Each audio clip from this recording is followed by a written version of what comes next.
एक सच्ची वारदात सुनकर आपको योगी जी का थोड़ा सा परिचय मिल जाएगा। यह उस समय की एक सच्ची घटना है जब योगी जी उत्तर प्रदेश के मुख्यमंत्री नहीं थे। एक सच्ची कहानी सुने जो कि 100% सत्य है। ये बात अक्टूबर 2005 की है। एक उत्तर प्रदेश में माफिया था जिसका नाम मुख्तार अंसारी था। वो खुली जीप में हथियार लहराते हुए मऊ में सांप्रदायिक दंगा करवा रहा था और 3 दिन बीत चुके थे दंगे को। उस वक्त उत्तर प्रदेश के चीफ मिनिस्टर मुलायम सिंह यादव जी थे और मुख्तार अंसारी कई दफा ये भी बोल चुके थे कि मुझसे बड़ा गुंडा इस उत्तर प्रदेश में नहीं है। बात वो सिर्फ योगी जी के लिए बोलते थे।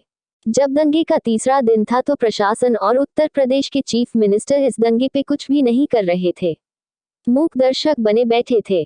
तब मऊ से 64 किलोमीटर दूरी पे गोरखपुर में बैठे योगी जी को ये दंगा बर्दाश्त न हुआ और उन्होंने बीजेपी के सारे बड़े नेता अटल जी, आडवाणी जी, मुरली जी और राजनाथ जी को चुनौती दे दी कि अगर बीजेपी के सारे कार्यकर्ता मेरे साथ मऊ नहीं गए तो परिणाम बहुत बुरा होगा। दंगा तो मैं अपने बल पे भी रोक लूंगा, पर ऐसे हत्याओं को अगर बीजेपी पार्टी बस देख के चुप रहेगी तो मुझसे बर्दाश्त न होगा और मैं बीजेपी छोड़ दूंगा। बीजेपी के सारे नेताओं को योगी जी के इस बात से पसीना आ गया, पर बीजेपी के सारे नेताओं की हिम्मत ही न थी इस दंगे को जाकर रोकने की।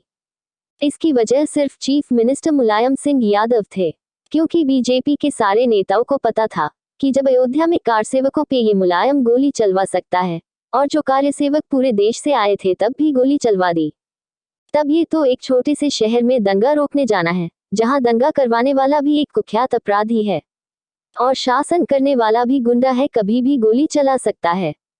इन दोनों से बच पाना तो मुश्किल है और इस घटना में बहुत से बीजेपी के कार्यकर्ता मारे जाएंगे। तब ये सारे वरिष्ठ नेता धीमे से कन्नी काट लिए योगी जी से, क्योंकि उनको लगा ये योगी बिना बीजेपी के कार्यकर्ताओं के वहां जा ही नहीं सकता है, क्योंकि मुख्तार अंसारी पिछले 2 साल से योगी जी को मरवाना चाहता था और असफल भी कई दफा हुआ है। इसलिए योगी जी अकेले तो वहां नहीं जाएंगे। पर योगी जी भी कम जिद्दी नहीं थे। वो अपने आश्रम से सिर्फ 3 गाड़ी लेके चल दिए मऊ। फिर क्या, जैसे ही गोरखपुर के लोगों को और गोरखपुर से मऊ के बीच के लोगों को पता चला कि योगी जी मऊ जा रहे दंगा रुकवाने, सारे लोग योगी जी के साथ हो लिए, क्योंकि सबको पता था अगर योगी जी अकेले गए तो ये मुख्तार जान से मरवा देगा। मऊ पहुंचते पहुंचते 140 से 160 गाड़ियों का काफिला हो गया और मऊ में घुसते ही जब सारी गाड़ी आगे निकल रही थी तभी उनके अंतिम 8 गाड़ियों पे पेट्रोल बम फेंका गया जो सिर्फ 2 गाड़ियों पे पड़ा। जब सारे लोग गाड़ी से उतरने लगे तो पेट्रोल बम फेंकने वालों को मौत का खौफ लगने लगा और वो सभी भागने लगे और मुख्यमंत्री मुलायम सिंह ने साफ शब्दों में बोल दिया था अगर योगी मऊ पहुंचा तो अरेस्ट कर लिया जाए।